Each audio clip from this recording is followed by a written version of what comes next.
everybody, my name is Ababa with Chard Market, and today we have another electrifying recipe for my vegans on the go. So today we're going to make a chickpea omelet, a vegan chickpea omelet.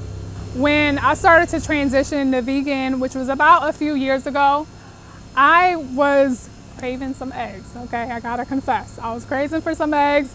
So I'm like, all right, well, let me stick to it. I still want to stick to the vegan diet. So I came across this chickpea omelet. I've tweaked it over the years and I'm sharing it with you today. So here's what we need. You'll need 3/4 cups of chickpea flour, 2 teaspoons of nutritional yeast, 1/4 teaspoon of turmeric powder, 1/4 teaspoon of garlic powder, 1/4 teaspoon of onion powder, and 1/4 teaspoon of cayenne pepper to give it a little kick and a little spice to it, and 1/4 teaspoon of Himalayan pink salt. And then for the liquids, you'll need 3/4 cup of unsweetened non-dairy milk. Today I'm using almond milk, but you can use any type of milk you want, like soy milk. And then you'll also need 2 teaspoons of apple cider vinegar. And then you'll need some extra virgin olive oil to fry it up. For the filling options, now this is where you can get creative, okay? Add in any type of vegetables that you want, but today I'm adding 1/4 cup of red onion chopped, 1 garlic clove, or you can use minced garlic, 1/4 cup of chopped tomatoes, and the fresh greens, okay? We always want our fresh greens in almost any recipe that we make, right? So the important thing is to use any fresh greens.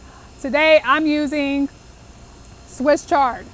Now just make sure your greens are fresh. The more fresh, the more flavor and nutritious. And then finally, you'll need a tablespoon of chives and a tablespoon of cilantro. That's for the garnish. And also, oh, I almost forgot, the avocado. Okay, I love avocado. I know we all, especially I know a lot of vegans, we love that avocado. Has a lot of calories and it's very, very good for you. Lots of antioxidants. You can slice some avocado on top for garnish. All right, so let's get to how to make this thing. All right, so we're gonna start off by making the filling. So what's gonna go inside the omelet. So you wanna preheat the skillet. Okay, make sure your skillet is hot. So while that's preheating, you can chop up your onions and your vegetables. Okay, once it's hot, then you wanna pour in the olive oil. Pour in about a tablespoon of olive oil. And then you put in the chopped onions and minced garlic. Let that saute for a minute until brown and fragrant. Okay, you're gonna love this. Most of the meals that I make, guys, really starts off with extra virgin olive oil, onions, and garlic. I don't know what about it, but it's just, I don't know, it's just that mix of those flavors that just really sets a good foundation for a great meal. So next, once that's sauteed, then you're gonna add the Swiss chard and then saute, mix that around, put a lid on it, let it steam for a few minutes, then you're gonna add your tomatoes. All right, now while that's cooking, let's move on to the chickpea batter. Okay, we're gonna start off with our dry ingredients first. So within a measuring cup, use a measuring cup because it's easy to pour the batter. Okay, so keep that in mind. Use a measuring cup, add the chickpea flour in the measuring cup. Then we want to add in the rest of our dry ingredients, which will be the seasonings. Okay, so add in your seasonings, fully mix the chickpea flour and the seasons together. Make sure it's fully combined. Next, you'll want to slowly add in the almond milk. Make sure you do this slowly. Okay, you don't want to pour it all in at one time because that's what causes clumps. So just slowly pour and mix at the same time so that way you have a nice smooth consistency. So go ahead and continue to pour that milk in, and then add in your apple cider vinegar. You're going to continue to mix that until it's a nice, smooth, like a pancake mixture. Okay, that's the type of consistency that we're looking for. All right, so next you want to preheat the pan. Use a small, like a 8-inch pan. Let that preheat with about a tablespoon of olive oil. Make sure you use a nonstick pan because you don't want the batter to stick. Okay, so make sure it's nonstick and you have enough olive oil and it's heated. Yes, you need to make sure you have enough olive oil and it's heated before you add in the batter. Otherwise, this will not work and it will stick. Okay, so really keep that in mind. All right, the pan is hot and it's hot enough. So we're gonna go ahead and slowly pour in the chickpea batter. Almost pour it in like a circle around the perimeter of the pan, and then work your way towards the middle. Okay, so you're gonna let that cook for 30 seconds to a minute. It depends. Oh, I almost forgot to mention, guys, you wanna make sure you cook this on like a medium high heat. Okay, that's important. You don't want your pan too low or too high. Otherwise, it's just medium high is the sweet spot there.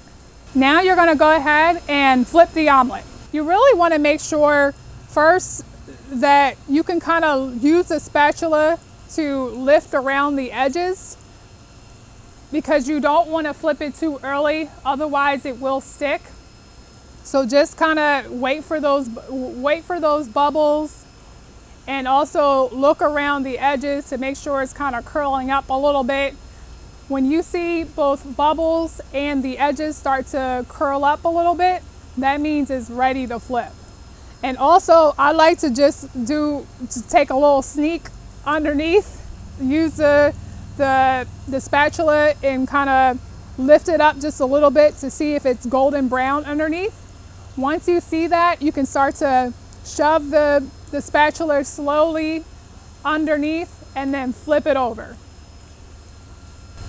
All right, next you'll want to add in your chard. Your chard to half of the omelet.